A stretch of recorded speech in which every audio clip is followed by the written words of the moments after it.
So, good morning, good afternoon. Thank you for joining the 21st session of the Sustainability Insight.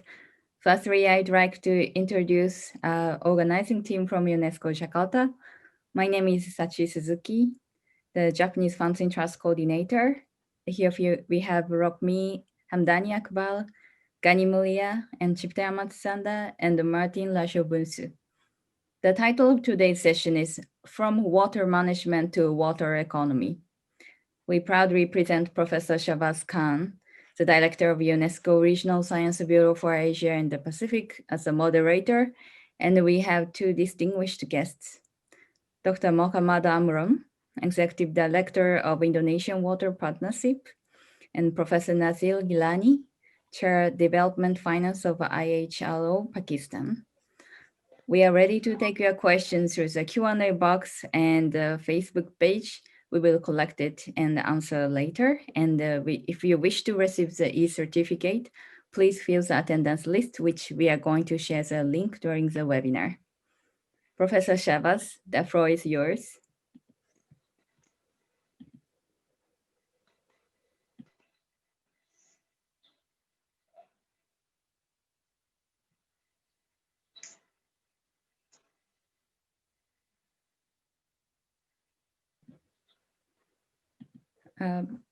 Professor Shahbaz?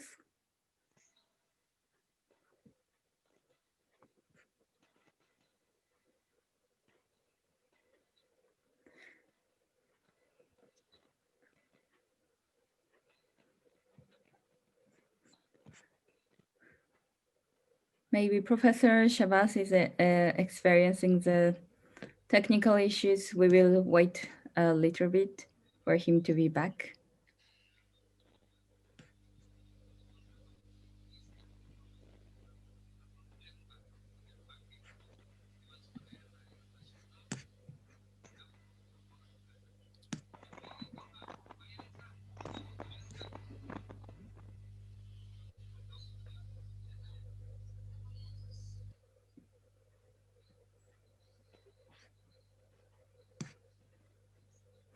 Okay, so meanwhile, we would like to move on to the first question while we are waiting for Professor Shahbaz Khan to be back. The first question for both speakers about this title, From Water Management to Water Economy. What does this mean? Dr. Mochammad Amron, would you like to share your idea about these topics? Yes, thank you. This is my good day for all participants. Well, from water management to water economies, as all you know that water is blessing from gods, but then when you come to the water utilizations, that people's growing up, industries growing up, and then this water has become scarce and conflicting between each other. So water management can share to manage water and allocate for peoples, for agriculture, for industry, so that from there, economies can be generated from activities, either agriculture, either industries, and urban, and etc. So that's from there, water management become water economy. That's my short answer. Thank you. Okay, so I'm sorry for this hiccup. Sachi, you have started already, I gather. Yeah, I'm asking about the question about the water, from water management to water So economy. you also asked the same question already to Professor Naseer Gillani. Now it's a turn for Professor Naseer. Okay, so you finish the first question, then I come.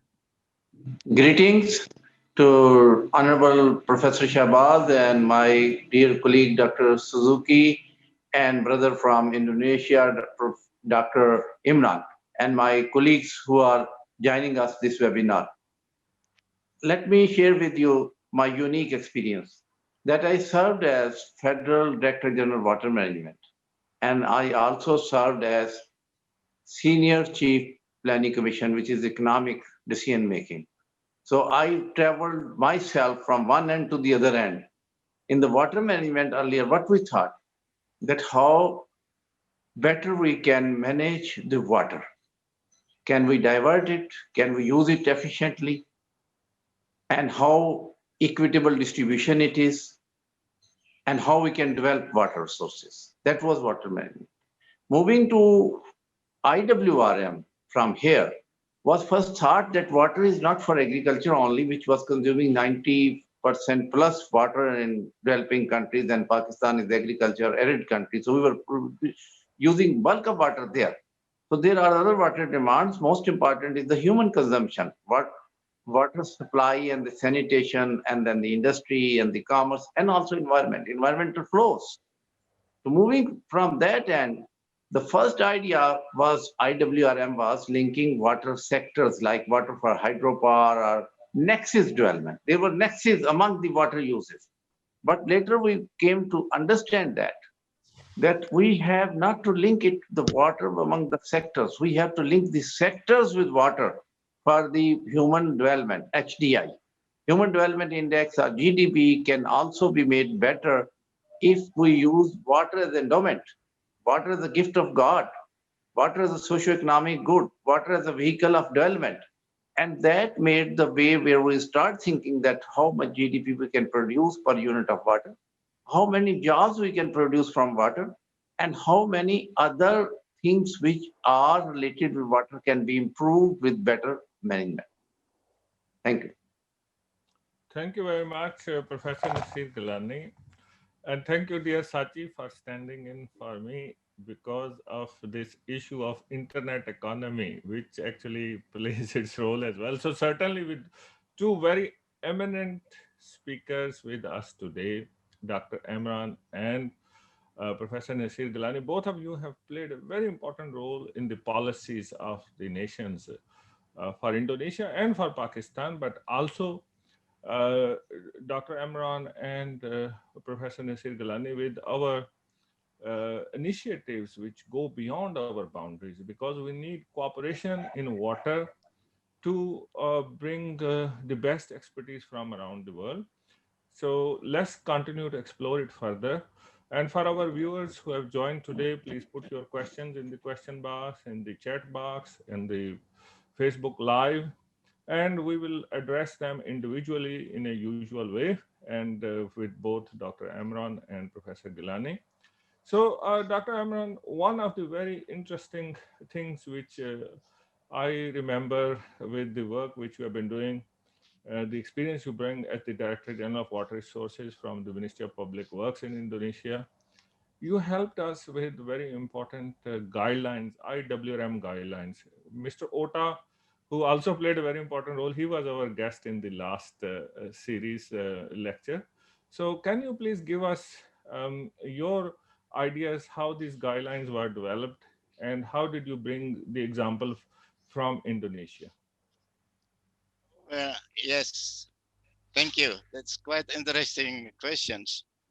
But also, well, as water management, sometimes, that's become burden to every part of the nations because from where they start.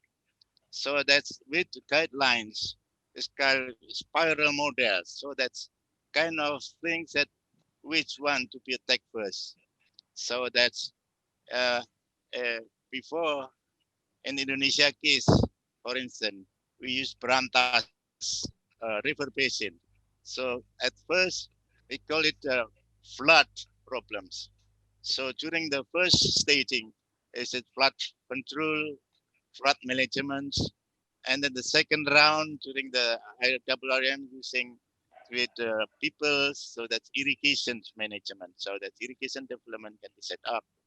But later on, then become environmental problems, conservation. So that's next step. So that's kind of a full cycle of spiral models that from uh, which problems that could be attacked first, because this will reflect to the cost and also preparedness of the people. People has to be prepared and agree for that activities will be taken. So that's kind of why that I really support that kind of IWRM, that spiral model, start from So that's going up, that's Mhm. from every patients and then become a nation. That's our attention. Thank you. Yeah, if we can explore this spiral model and in the context of the economy, Indonesia is a very big economy. It is more than $1 trillion just by the nominal GDP. The figures are on the Wikipedia for the interest of 1.1 trillion, they say, in 2019, and certainly it's much bigger by the purchasing power parity, which may be more than 3 trillion, and it's advancing very fast. So water plays a very important role, Dr. Amron, in agriculture, in industry, in all areas of our life. Can you please relate your experience to the Indonesian economy, water, and the necessary enabling environment which is needed to move forward on economy? Okay, that's well, you mentioned enabling environment, so that requirements will be law and regulations. So first we uh, changed or amended the old law that's more centralized and more government oriented.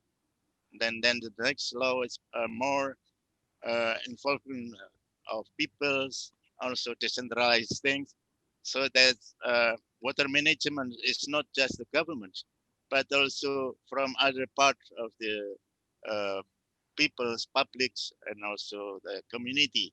So from there, that kind of activities people can see something from the planning, uh, construction stage, and also during the operation and maintenance. So that since that many of the activities uh, actually that's very expensive, the government take over all the infrastructures, but then uh, beneficiaries has to pay some things to maintain the infrastructures and others. So that's kind of activities start from there. So beside the law and uh, policy, also that in, uh, instrument for that kind of the organizations. So we established also the river basin organizations. So within basins, we established also river basin organization who maintains the basins. And also beside that, governments and also RBO, also the users, so and also the developers. So we joined into the what you call it water national and national water councils. And in a river basin, also kind of the coordination teams, which is also the councils. So the councils consist of government agencies, also the uh, non-government organizations. So they split half and half between the government and also the non-government organizations, the publics, irrigators, industries, become a Mhm. member of that council. So that's kind of a development. But of course, between basins, still, some develop, some still under process. So that's kind of natural because not all basins are economically developed. So that's maybe that's into the stages. That's Yeah, my answer. Thank you. thank you. Thank you very much, Dr. Amron. So from an economy which is a big economy such as Indonesia, number 16 on the basis of just the nominal GDP, water plays very important role in all sectors. And for that, to bring it down to the level of individual, we need to have the river basin organizations. We need to bring the responsibilities in the right way, and there must be enabling environment with the law and policy. So thank you for giving us that idea. Now, I'd like to move to our dear colleague, Professor Naseer Gillani. Professor Gillani, you played a very important role also for a big nation, more than 220 million people. Also, the GDP is not small, more than $284 billion GDP just on the nominal basis, and the purchasing power parity is more than $1 trillion. You played a very important role in the middle of all the planning processes in various capacities. So, can you please relate to us the time when you were working with the MDGs to the time now where you played a very important role with the SDGs and a vision for Pakistan Vision 2025. Can you please relate us how things changed in the context of water economy in Pakistan? Thank you, Dr. Shahbaz. The world is continuously changed. Only one thing is unchanged, that is change. So the change management is something very important. So globally, for the one global agenda which the world could place was MDGs.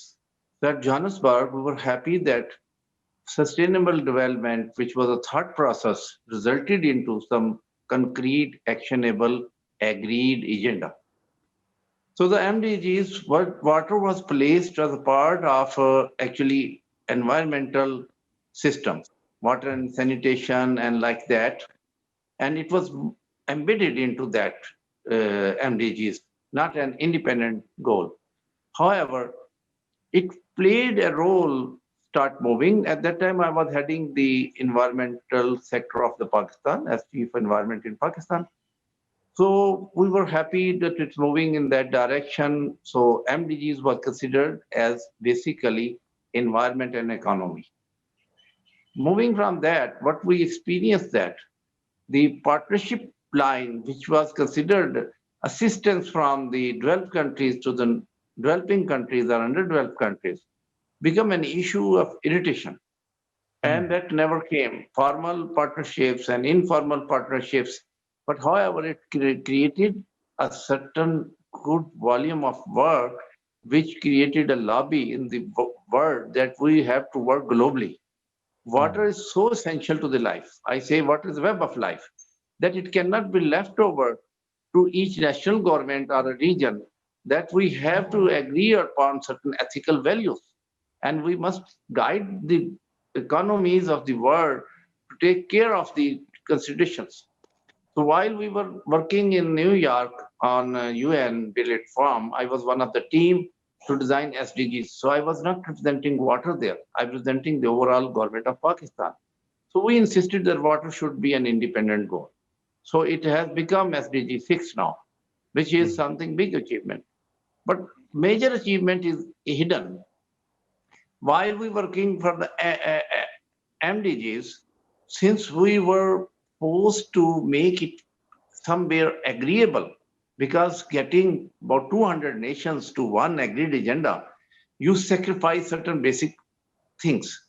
So what basic thing was sacrificed by my colleagues at Johannesburg was basic definition of potable water.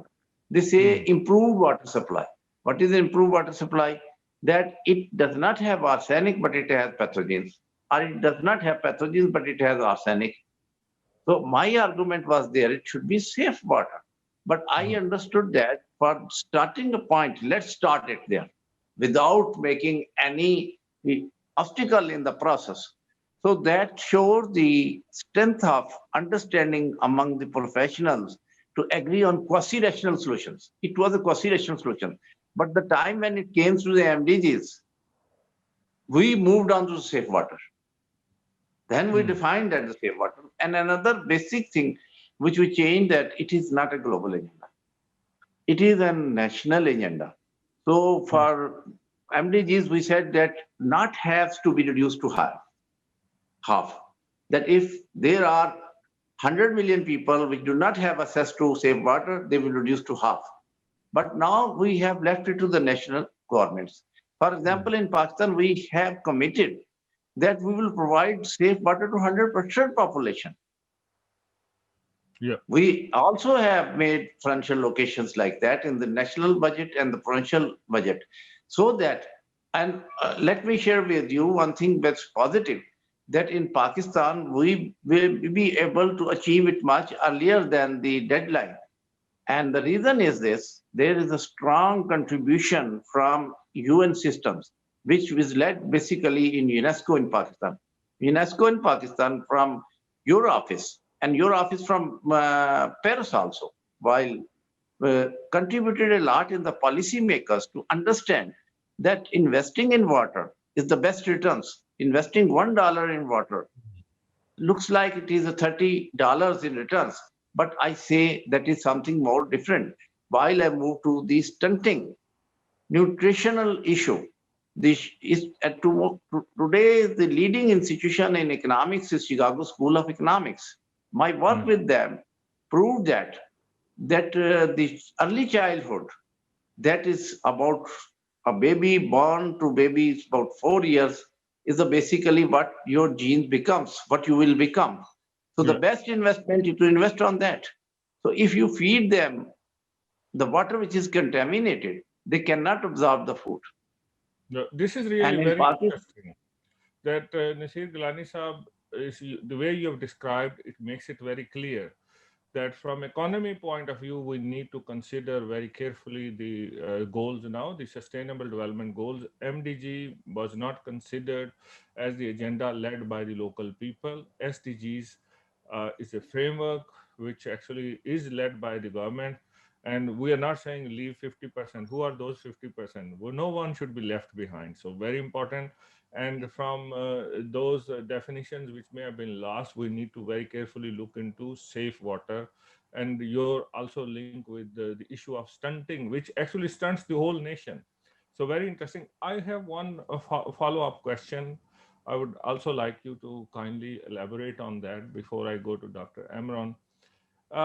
To make this safe drinking water a reality, to make this water available for the cropping systems in Pakistan with so many disparities among provinces, we have one big river, which is the Indus River, which combines the whole country. Unless the whole river is managed together, Pakistan's water economy cannot work. Can you give us idea how did you bring integrated water resources management in the plans which you have been preparing, and also kindly give us the idea about Pakistan Vision 2025 and how did you achieve the political buy-in, which is very difficult when a river is shared by many stakeholders with different interests, and how do we create consensus for future? thank you. Let me share this success example here. My bosses, all I worked with the prime ministers and the ministers, have been stressing upon me that give a one national policy. I said a national policy can be approved in the cabinet, but there will be one thing very important. Does the provinces own that policy from heart? Or we are forcing them this policy? Number one. Secondly, water policy is not like an educational policy or health policy. I was on the climate change policy, on the health policy, on the education policy. I can give you a policy in 6 months' time because everyone agrees that people should have education. There should be double number of the girls' schools and boys to reduce the disparity. There should be more roads leading to the villages, to the people can go to the hospitals. There should be more doctors. But water is a contentious issue due to its scarcity and its somewhat holiness. If somebody is using water and using foolishly, even then he is not ready to spare that water which he has something which is not useful for him or rather harming him. That's reducing the production because if you over irrigate, it reduces your production. But since from centuries we have wars on water, our civilizations rise and fall on water. So inherently it is very, very difficult. So moving on that, it happens to perchance that I had worked all the political parties of Pakistan, the People's Party of Pakistan, Pakistan Muslim League known, the Tehreek-e-Insaf, the present ruling party, and the nationalist parties of Balochistan. Once we were discussing this draft, I was sure that each person have genuine rights. Unless we understand that each person has a genuine right, even the Chief Justice Supreme Court of Pakistan called a full court reference while I was retiring that only Gillani could get signs when PML government was in the center and Sindh government was led by PPP. KP government was led by Tehreek-e-Insaf and Balochistan with nationalist parties. The reason is once you can assure them that their basic constraints are understood and nobody is going to make anything which will destroy their constituencies, because water is also socio-political. So considering them as an alive partner, not a dead partner, you can evolve it by consensus or you can force it. A force policy will always have a deviation from practice. Practice would be something different than policy. If you want a coherence and agreement, you must work with their understandings. So I'm very grateful to the all parties leaders that they agreed what was drafted by the planning commission. And it took us long time. And I was very happy to share with you. I consulted about 46 leaders of the world. I traveled around the world with other agendas by the government, by Global Water Partnership, by UNDP, by UNESCO, and my own papers. I always discussed one thing. Please advise me that how I satisfy SANE, which is a low repair rate, which has the highest problem with water, because they have the lowest rain, they have the salinity from the sea, and then they have the practices which are something not very efficient, but it is their culture.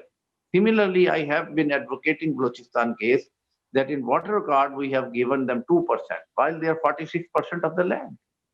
And earlier we have been associating water location with land. How to satisfy Balochistan with that? So we satisfied Balochistan by giving them 100 dams. 100 dams. So alternate investments were made.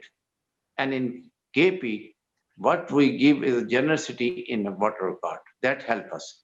KP, by land and by population, it was given more than double the share it could get in water card. So by this, Sindh and Punjab are the two main provinces which show grace. I must say show grace and agreed on that.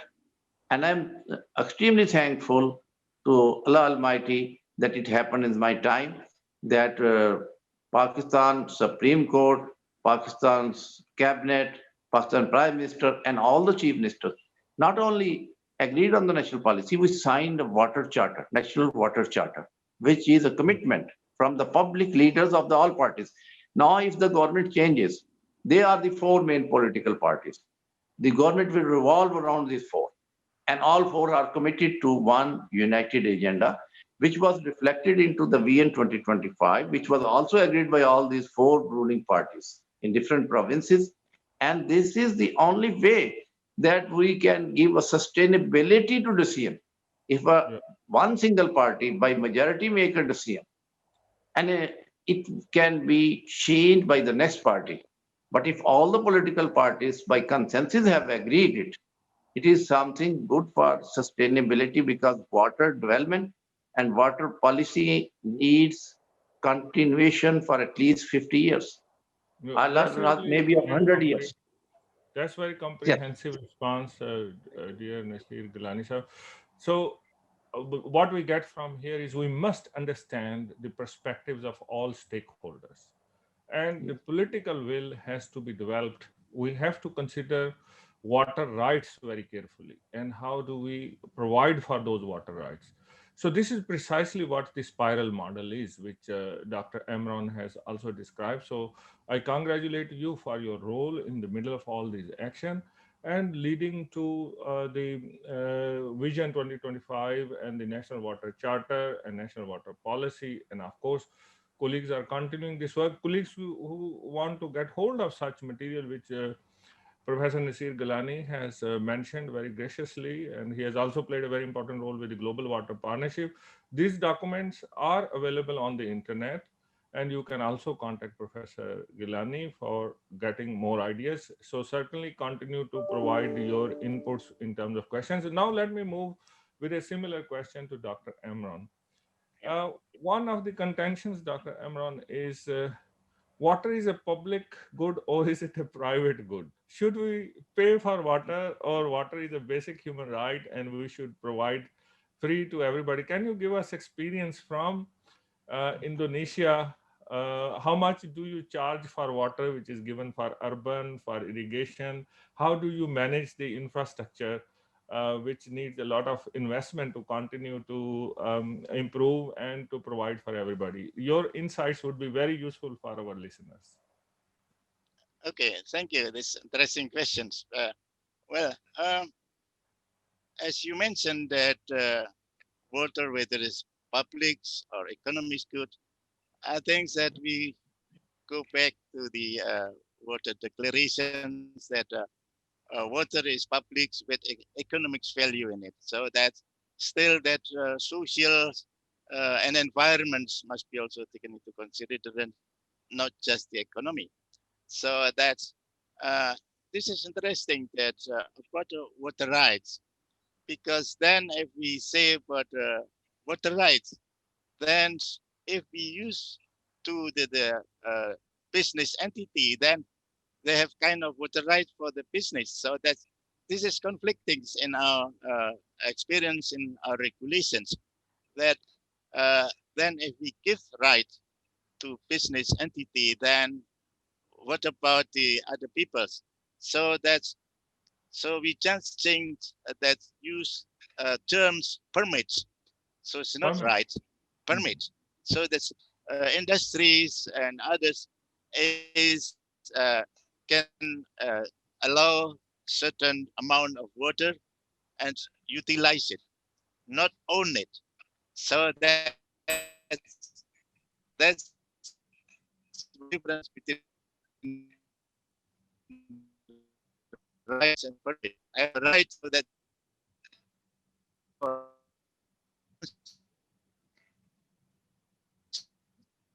Yeah, you are breaking institutional up a little. Yeah. So, Dr. Amron, terminology. Is it okay? yeah, so you said in Indonesia, you have this concept of water permits rather than just rights. So can you please give us idea how much people pay for their water? How much do they pay for the urban water, uh, and how much they pay for the irrigation water? Maybe Dr. Amron has some internet difficulty. So we will continue this question as Dr. Amron comes back. So let me, in the meanwhile, ask same question to Professor Naseer Gillani. So in Pakistan, how much people have to pay for their water, for getting water for agriculture or getting water for the urban, and how do we move to more sustainability? Let me share with you there's two different streams. One is water for agriculture prices, one is urban water prices. Historically, water was considered as a revenue generation, and the governments were getting lot of tax recovered, net tax recovered after deducting the expense on collection. Mm. But with the passage of time, now the collection cost of the tax, what we call in our language Abhyana, the water tax, is more than what we collect. So there is two solutions to that. One solution is that we abolish all the taxation, because this is absolutely does not bring any money back to the government. We have huge employed people, and they are mostly doing little corruption, not big corruption, because the small money is involved, but so many people involved. So it's not big corruption, but it is a corruption, and there are salaries and there are travel and like that, and booking of that expenditure. That is one solution. The second is ethical question that in Pakistan we use groundwater also. Yeah. The surface water net supply to the farmer is 52 million acre feet net on the farm. Whereas the groundwater is also about 50, which is something 98% equal to 100%. If that is 52% coming from the surface water, which is absolutely free in the government terms, farmers does pay a small amount, but to the government that is absolutely zero. But the farmer which pays on the electricity or the diesel for the power side to pump the water, that pays about 200 times to 300 times more money.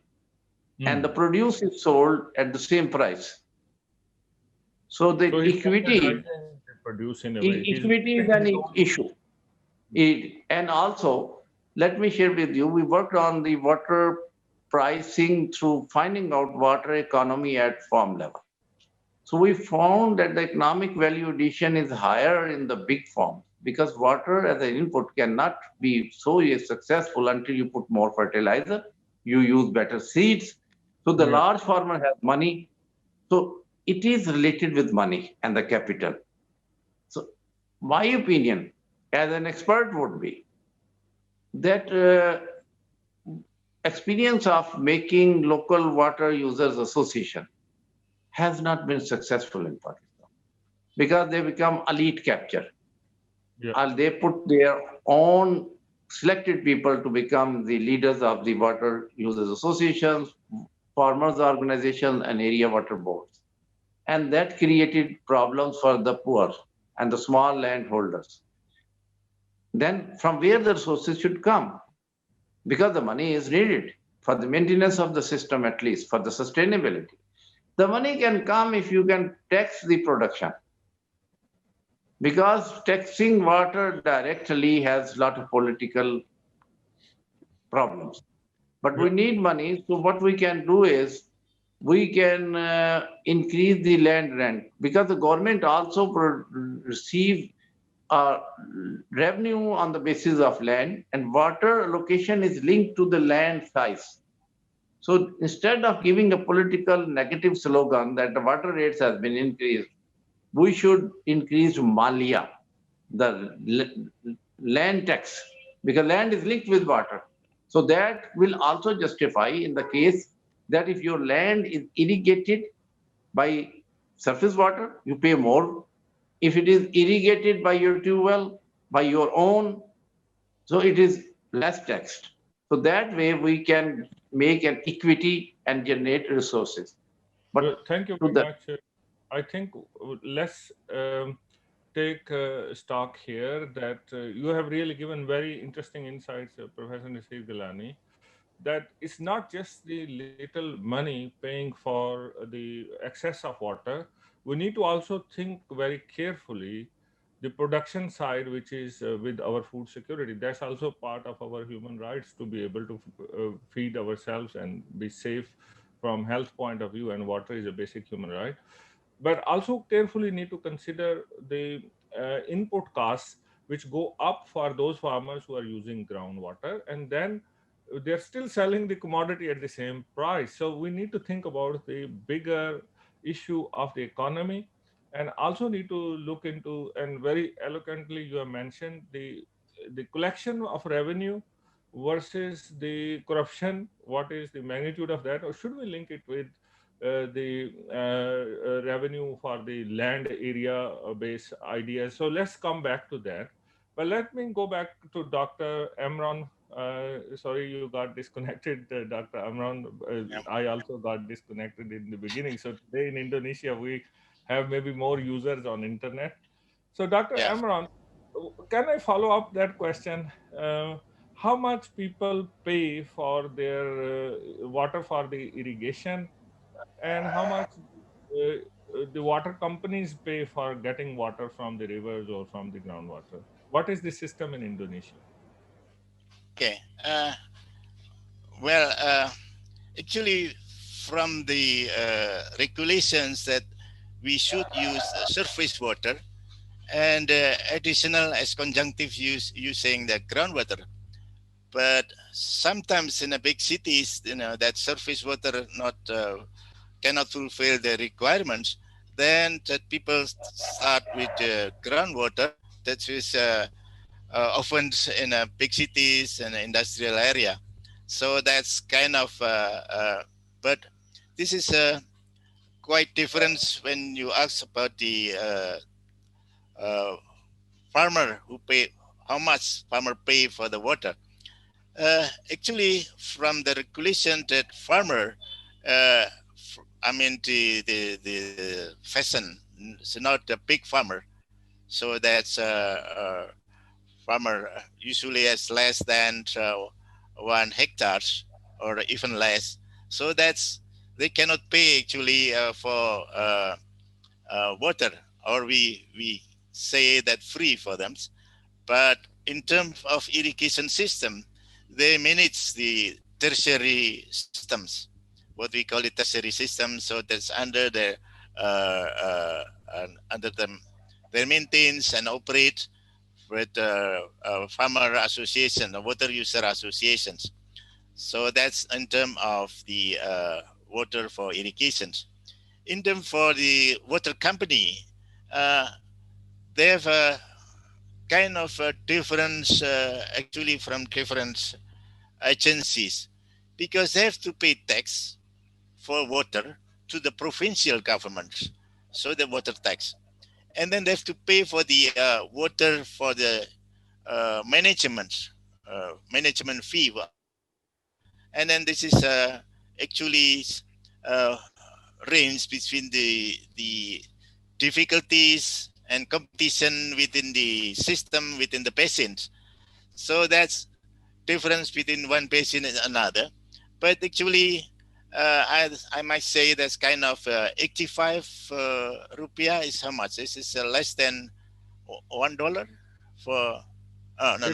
Maybe 85,000, 85,000 or 85 rupees? maybe 85,000. I'm sorry, 85,000. Yeah. So that's uh, uh, for the, so that's around $6 Yeah, for sure. Sure. cubic meters. Yeah. So So that. that's the local currency. So Pakistan's 1 rupiah is roughly about 100 rupiah Indonesia. So in $1, they are roughly around 14,500 rupiah. So that gives you an idea. But coming back, Dr. Amron, water is a basic human right. So we have these PASM companies, water companies. So they get water for free from the environment, and then they clean it, and they transport it and provide it to the public. So local people have to pay for the service. Is that right? Not for the water. Yeah, for pay the surface, not the water. So Yeah. that's. But there's many type of source of drinking water for people. They have their own, wells. So Yeah. the safe water. So that's because from the pipe system, maybe only 70% or even less, perhaps. But the safe water, but usually the pipe water is not drinkable, so that's the problems over there. So but actually the government have to provide minimum requirements. That's in the law is about 60 liter per day per capita. So Yeah. that's minimum requirements. So that's this kind of law, that's kind of right, so that people have to get those amount of minimum water. So uh, if in a drier area, so this kind of water tanks, etc., can be provided. But since that pipe water is limited, so that surface water as a human right, so the government has to serve minimum water requirement for them. That's it. Yeah. Thank you very much. That's really very Yeah. important insight.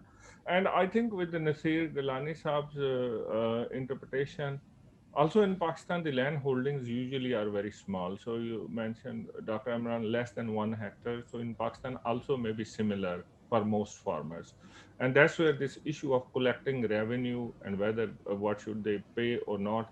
And the example you have given from Indonesia, also very interesting that uh, what can be the mechanisms, and also with the water supply companies getting water, doing value addition in terms of cleaning, providing piped water, but there are other sources of water. So we have to very carefully think about safe water for provision to the local people, and the situation changes from location to location. In next 10 minutes or a bit less, we need to start bringing some kind of conclusions. So if I can ask now, Mr. Professor Naseer Gillani, the international dimensions of water management in Pakistan, especially the work we have been doing with you on the flood management, putting early warning systems. What you see is the role of the international community working together. You have also played an important role with the Global Water Partnership and ECMOD, which is in Kathmandu.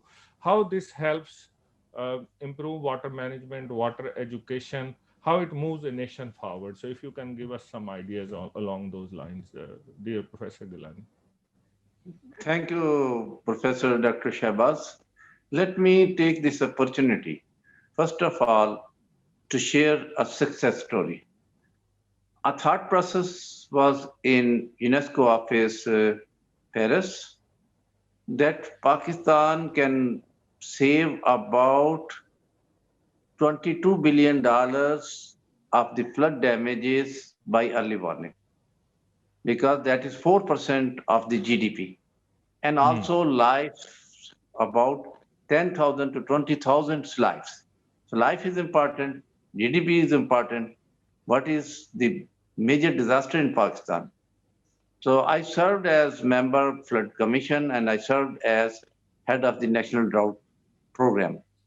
On the both sides, both extremes, what we need an early warning. We need certain information at a higher platform and some softwares, some equipment.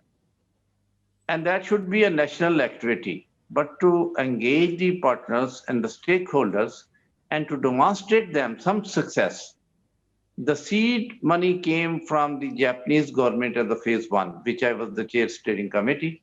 You brought that as a grant.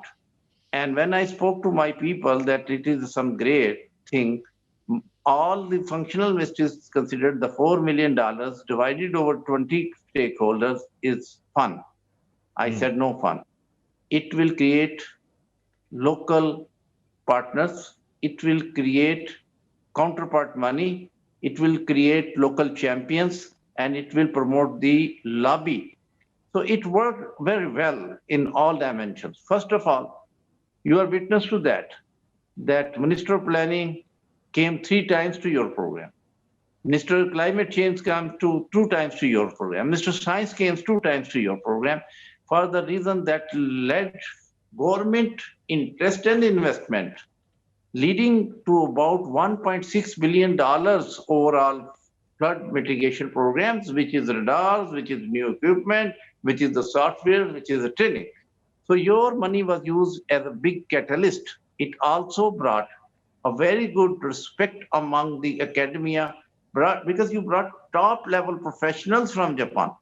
The Japanese professors and experts which came from IHRM, from their ministry, they produce very good results in our universities like NUST, like UET Lahore, UET Texla, our university at Jamshoro and Karachi and Quetta. So a community of scholars, interactions also provided Pakistani people to go for a PhD program, which is beyond that program, because they developed the connection. So that helped to produce connection and worked as a catalyst. In the phase 2, we consolidated. And that helped us in designing mega projects. We reached to the stage where we were moving now even from seismic analysis and the very small grid level weather stations and like that. But let me share with you, still there is one area left over.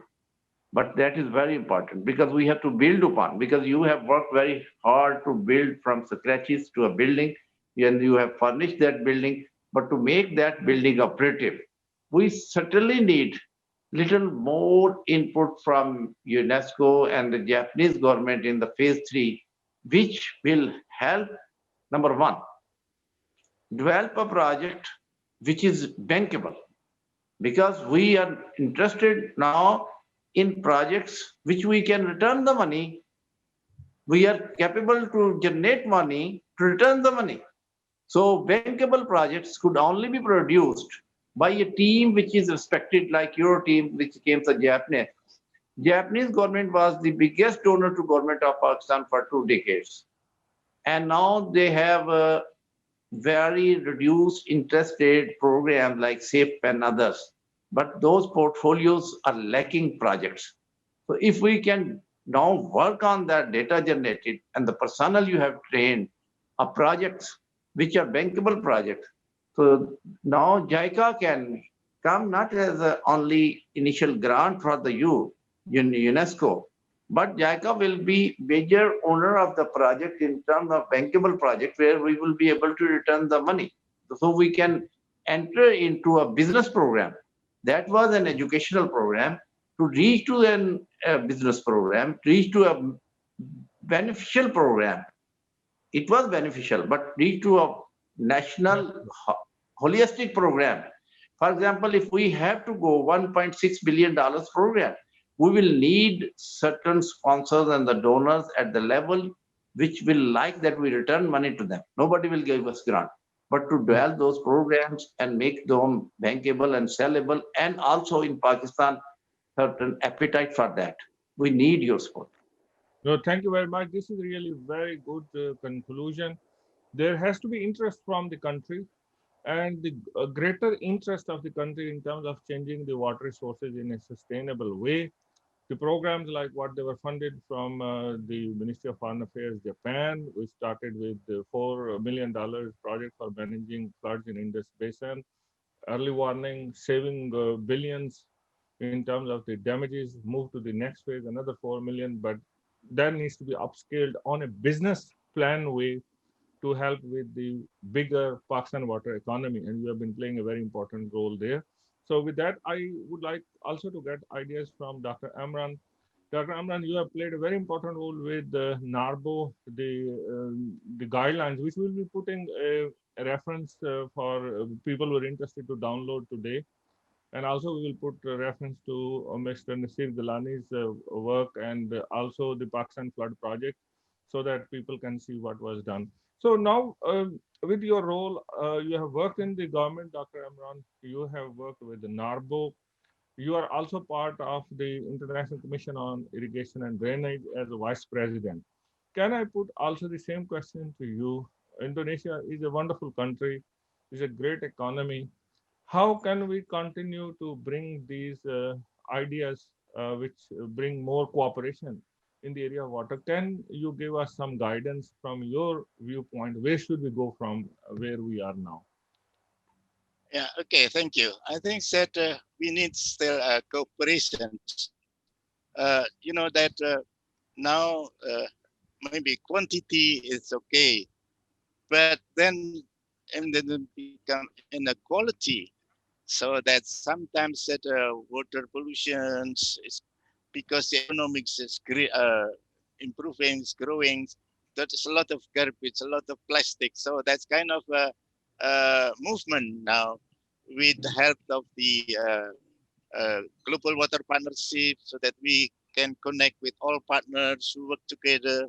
So that's kind of people movement, etc., etc. So it's kind of activities involving from other communities, international community also work together.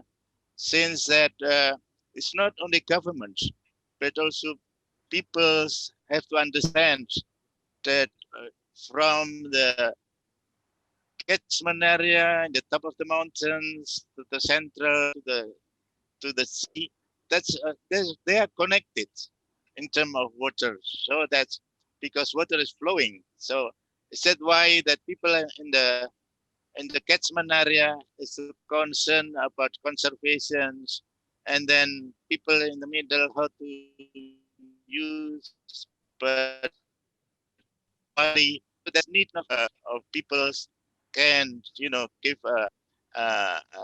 kind of socializations about the problems so that people understand where they stand, and then not utilize groundwater unless that they cannot provide by surface water, since that a lot of cities are sinking now. So that's one of the problems is because to utilize of more groundwater. So that kind of extensions, a lot of people who can work together with the community, with the peoples, so that water can be utilized better, even that environment will be better if all together to work to save and manage water. That's what I would like to say. Thank you. Thank you very much. This is really very comprehensive webinar, but with the great knowledge with what we have from Dr. Mochammad Amron and also from Professor Naseer Gillani, we certainly need many hours to explore your ocean of knowledge. Both of you are very, very knowledgeable. I see many positive comments already in the chat box. People are excited to learn from you with your insights. Let me try to summarize very briefly, and we will put the link to the whole video. It's already live as well. And thank you for all colleagues who have joined and put their messages. So certainly we need to think about the economies and the role water plays in the water economy. And it's not just one sector, all sectors benefit from water. Indonesia is a great nation with 270 million or more people in this country. Great economy from the GDP point of view or from the PPP point of view. But certainly, water is not only agriculture, water is also industry, water is our life. So, we need to very carefully think about all those aspects. And Dr. Amran has clearly mentioned the link which is for the small landholders and the role which water plays for the agriculture part of the economy, also the water which is taken from the environment, how the private water companies are using that and how this water becomes available to the people. But also different situations are different. Integrated approaches are very important. The work which has been done in the area of integrated river basin management, the example of Brantas is a very important example. We need to take the spiral approach. And also, very importantly, we need to think about the whole water cycle, and water cooperation is critical among nations, and Japan has been playing an important role. And we need to continue to bring this knowledge. So, and also from Pakistan, Professor Naseer Gillani has given us very important ideas how MDGs transformed and how we come to the SDGs, and in the process, the very important definitions of what is safe water, what is safe drinking water, the role which water is playing in the agriculture part of the economy, but also the water which is important for the whole nation for moving forward. The planning processes, how they have benefited from the knowledge which is from other nations and also the knowledge which is within the nation, and the critical role of political support and making sure water rights are properly considered and there is a constructive way forward. The National Water Accord has been mentioned very clearly for Pakistan. The Pakistan Vision 2025, putting the sound footing and foundation for the water management into future. The projects like what we did in the early warning system in Pakistan with the great support from Professor Naseer Gillani and other colleagues has helped build local capacity. The projects must be considered as catalytic projects. They are not the projects only from the point of view of aid, but catalytic projects, the role of international experts, the local capacity which is built. And now we need to think about the bigger water economy and the business case for water and how we can continue to mobilize the international expertise and the body of knowledge which is there. Water, whether it's a public good or it's a private good, that question will continue. But certainly, Dr. Emran has given us very clear idea that there is a requirement for basic minimum provision. Like in case of in Indonesia, 60 liters per capita per day as a basic requirement to be provided. And it's not something simple. It's very important, but also very difficult tasks. For that, the government, the people in the areas, the businesses, everyone has to work together so that we can achieve the Sustainable Development Goal number 6, which is about water. And if we achieve the SDG number 6, we can help all other SDGs and we can move the economy to the next level. With that, we thank all of you. Thank you for putting all your comments. We will be answering your queries individually. And thank you also for your suggestions for the future webinars and your interest in UNESCO's programs. With that, I hand over to Dr. Sachi. Thank you very much, Professor Shahbaz, Dr. Amron, and Professor Gillani, and all participants. The next MFIT session is about the sustainable tourism in harmony with nature, people, and spirituality, which will be held on Monday, 12th October. Please don't forget to fill the attendance list through the link at the chat box. And also it's shared at the Facebook if you wish to receive the certificate. We keep this form open 1 hour from now.